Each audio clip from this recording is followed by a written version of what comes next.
Welcome back. आपकी अदालत में आज हम मुकदमा चला रहे हैं अन्ना हजारे और स्वामी रामदेव पर। आपकी अदालत में अगला आपकी अदालत में स्वामी रामदेव और अन्ना हजारे पर इल्जाम है कि ये लोकतंत्र को बर्बाद कर रहे हैं। मुजरिम बैठे हैं सिंहासनों पर और बाबा को और अन्ना को बैठा दिया यहां पर कटघरे में। ये कैसी आपकी अदालत? ये इसलिए क्योंकि आपने कहा कि संसद के भीतर हत्यारे, लुटेरे और जाहिल बैठे हैं। हमने कहा कि जो संसद में अच्छे लोग हैं उनका हम दिल से सम्मान करते हैं, लेकिन जिन्होंने देश के साथ धोखा और गद्दारी की उनमें से एक भी व्यक्ति संसद में नहीं पूछना चाहिए इसमें मैंने कुछ भी गलत किया हुआ हो तो बता। देखिए, वो लोग इतने ही हत्यारे हैं, इतने ही जाहिल हैं, इतने ही लुटेरे हैं, तो आप उनके पास सिग्नेचर करने के लिए क्यों भेज रहे हैं? तो टेस्टिंग हो जाएगी ना, उसमें यदि उनकी राय गड़बड़ आती है इसका मतलब चोर की दाढ़ी में एक गड़बड़ है, तो उससे पता लग जाएगा।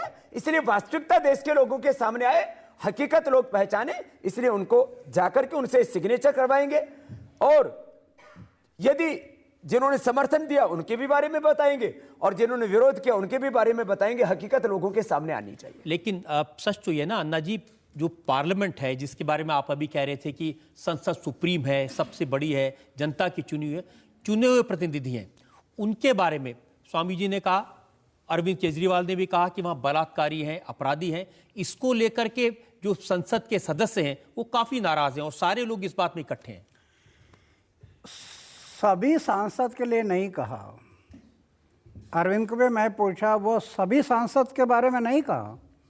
जो दागी लोग हैं, जिन पर आरोप है, इनके बारे में उसमें उन्होंने कहा है। सबको दोषी नहीं ठहरा है। अभी जैसे बाबा कहे कि कई लोग ऐसे भी है कि उनका सम्मान करना चाहिए, ऐसे भी सांसद है। संसद हमारी एक पवित्र मंदिर है, लोकशाही का। संसद पवित्र मंदिर है, लेकिन पवित्र मंदिर में कुछ अपवित्र लोग जाने के कारण ये लोकशाही को जब खतरा निर्माण होता है, इसके कारण उन्होंने जो कहा कि ऐसे कुछ लोग हैं, सब नहीं है। चलिए, मैं आपकी बात मान लेता हूं। इसमें जेपी जी की एक बात कोट करता हूं मैं। आदरणीय जयप्रकाश जी ने कहा कि ये लोग अपने आप को जनता का प्रतिनिधि कहते हैं। वो कहते हैं जनता के प्रतिनिधि तब तक हो जब तक जनता की भलाई के लिए, देश की तरक्की खुशहाली के लिए काम करते हो, देश की प्रतिष्ठा दुनिया में बढ़ाते हो। जब तुम लूटने लग जाते हो तो जनता के प्रतिनिधि नहीं, तुम लुटेरे हो जाते हो, देश के दुश्मन हो जाते हो। ये मैं नहीं कह रहा हूं, ये जेपी साहब भी कह करके गए। इसलिए वो जनता के प्रतिनिधि तब तक हैं जब तक देश की तरक्की खुशहाली के लिए काम कर रहे, देश की प्रतिष्ठा बढ़ा रहे। जब वो लूटने लग जाते हैं तो लुटेरे हो जाते हैं। जब वो देश का तहस नहस करने में लग जाते हैं तो देश को दुश्मन हो जाते हैं। जब आप उनको लुटेरे और जाहिल कहते हैं, नहीं, तो चरित्र से नाम दिए जाते हैं। तो लालू जी ने कहा कि बाबा पगला गए हैं, और उनकी पत्नी ने क्या कहा वो भी तो बता दो।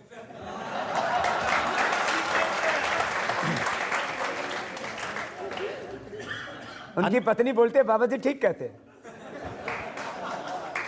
अन्ना जी, पार्लियामेंट में कुछ लोग हो सकते हैं जिनके बारे में हम इस तरह के शब्द इस्तेमाल कर सकते हैं, लेकिन देश के प्रधानमंत्री के लिए जो उस पार्लियामेंट के सबसे बड़े लीडर हैं, शिखंडी का शब्द इस्तेमाल करना जायज है? प्रशांत भूषण ने उनको शिखंडी कहा। नहीं, उनका कहने का क्या मतलब था मुझे पता नहीं। मैं उनको पूछने के बाद मुझे पता चलेगा कि ऐसा शिखंडी ये नाम लेने का क्या मकसद था।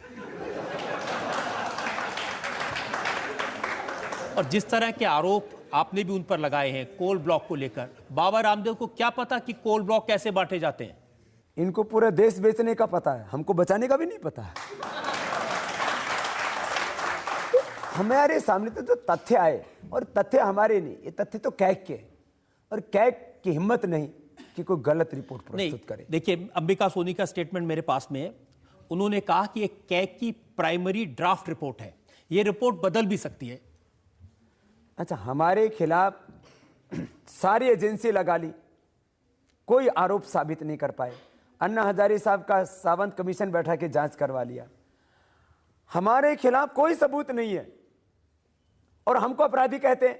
हमको लोकतंत्र के लिए खतरा बताते हैं, देश में अराजकता, अशांति और जो है देश के अंदर जो है लोकतांत्रिक संस्थाओं को बर्बाद करने वाला हमको बताते हैं, और खुद क्या कर रहे हैं ये सोचे। देखिए, कैग जो है एक संवैधानिक संस्था है, उसकी जो रिपोर्ट, जो प्राथमिक रिपोर्ट भी आई है वो बहुत महत्वपूर्ण है।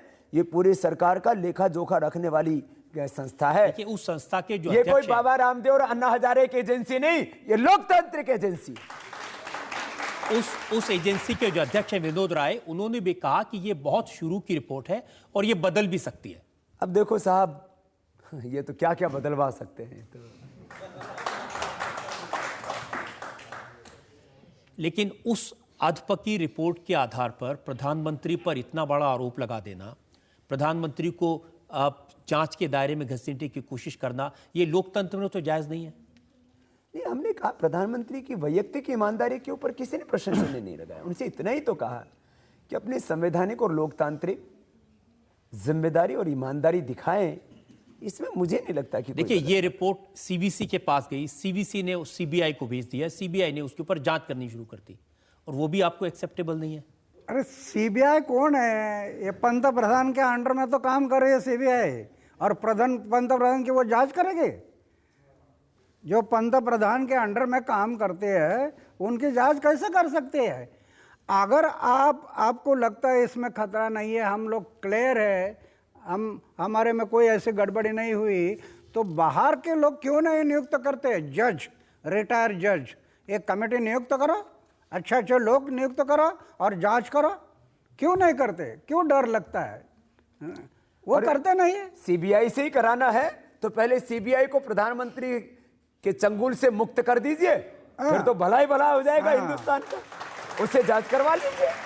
देखिए, उनका ये कहना है कि आप लोग किसी भी संस्था को, किसी भी लोकतांत्रिक संस्था को मानने को तैयार नहीं है, न संसद को मानने को तैयार हैं, न कैग को मानने को तैयार हैं, आप सिर्फ अपनी चलाना चाहते हैं।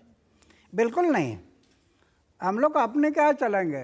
अरे 8 बाय 10 फीट के कमरे में सोने का बिस्तर और खाने का प्लेट, कुछ रखा नहीं, तो क्या मिलाना है जीवन में? सब ये जीवन में हम लोग तय किया कि जब तक जीना है समाज और देश के भले के लिए, और जिस दिन मरना है समाज और देश के भले के लिए। अगर कोई देश के लिए बाधा आने वाला करता है तो हमें सहन नहीं होगा। देश को बाधक ऐसे कोई काम करते हैं तो हमें सहन नहीं होगा।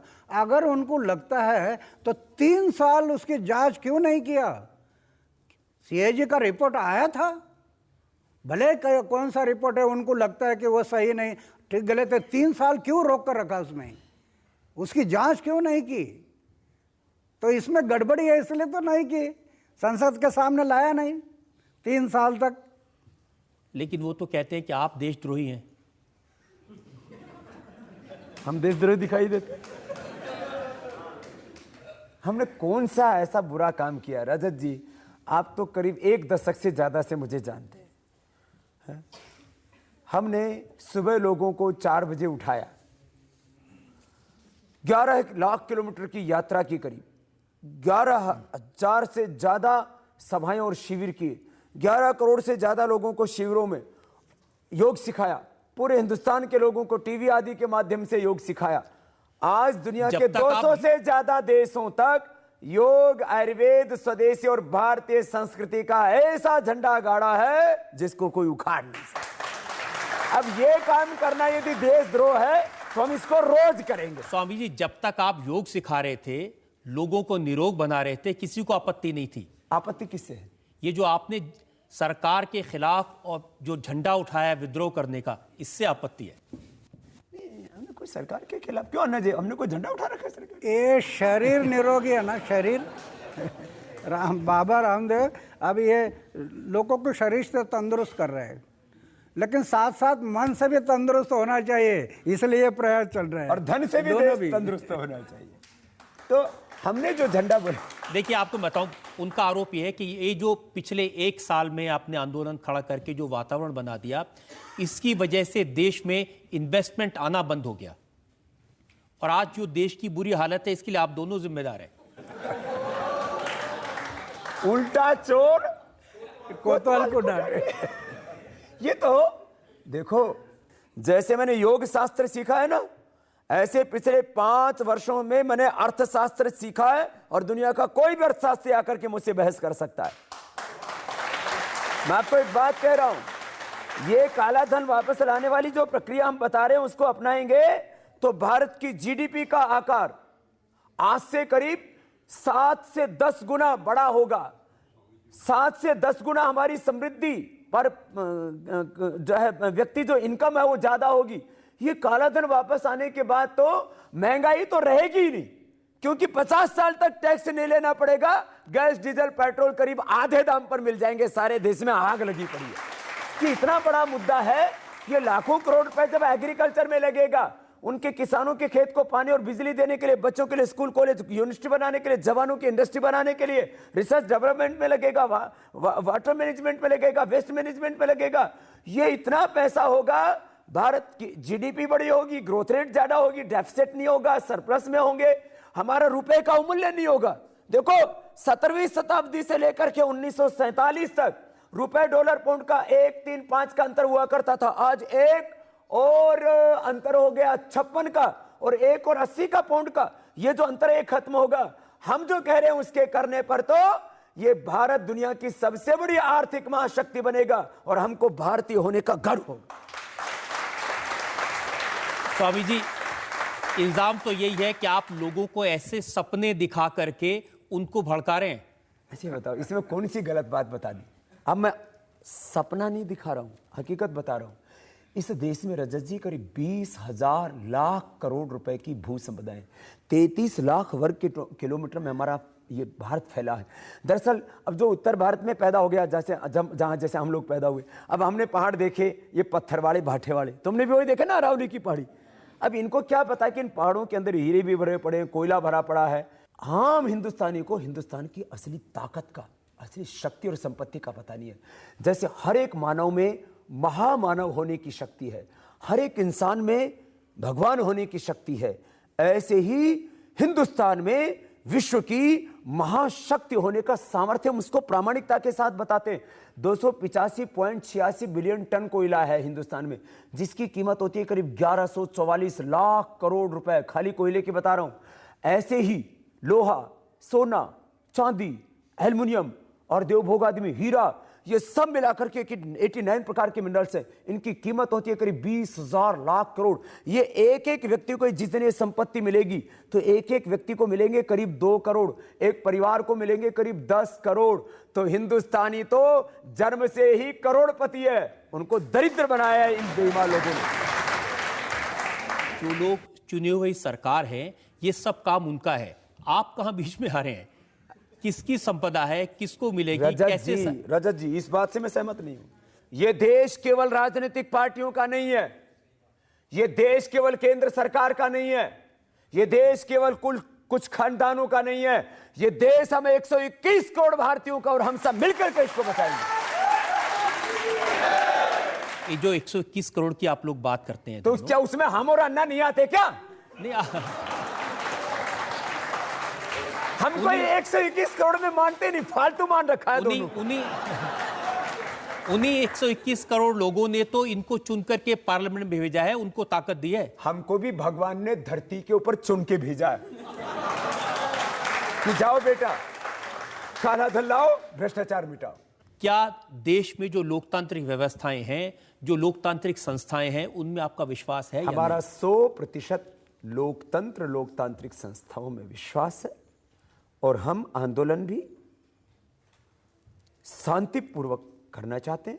अराजकता, अशांति फैलाना, हमारा हिंसा फैलाना हमारा मकसद न पहले था न आज है। लोकतंत्र का मतलब लोगों ने लोगों के लिए लोक सहभाग से चलाया हुआ तंत्र। आज कहाँ है वो लोकतंत्र? लोगों ने लोगों के लिए लोक सहभाग से चलाया हुआ कहाँ है? आज तो सिर्फ राजनीति और अधिकारी उनका तंत्र है, लोगों का तंत्र कहाँ है? इसलिए हम लड़ रहे हैं कि लोकतंत्र आना चाहिए। डिसेंट्रलाइजेशन करो, मंत्रालय में जो सत्ता है उसका विकेंद्रीकरण करो और लोगों के हाथ में सत्ता पावर दे दो, तब लोकतंत्र आएगा। पूरी व्यवस्था बदलनी पड़ेगी, ग्राम सभा को भी ताकत देनी पड़ेगी। गांव के लोगों को भी उनका हक देना पड़ेगा। तो ये जो पूरी व्यवस्था है ना, हम चाहते हैं कि लोकतंत्र को कुछ लोगों ने षड्यंत्र करके लूट तंत्र, भ्रष्ट तंत्र, नोट तंत्र बना दिया। वो ठीक होना चाहिए। राजा जी, आप भी तो ऐसा ही चाहते हो ना? मुझे लगता है सब लोग यही चाहते हैं कि देश में लोकतंत्र हो। इसीलिए मैंने आपसे पूछा कि जो लोकतांत्रिक व्यवस्थाएं हैं, हम उसमें पूरा हमारे विश्वास जो संस्थाएं हैं, उनका सम्मान पूरा होना चाहिए। एक और ब्रेक के लिए हम रुकते हैं और ब्रेक के बाद आपकी अदालत में स्वामी रामदेव और अन्ना हजारे पर जनता के इल्जामात और सवालात का एक और। बहुत सारे लोग कहते हैं कि आंदोलन करने में आप दोनों तो परेशानी नहीं, आप दोनों ने तो शादी की नहीं है, परिवार है।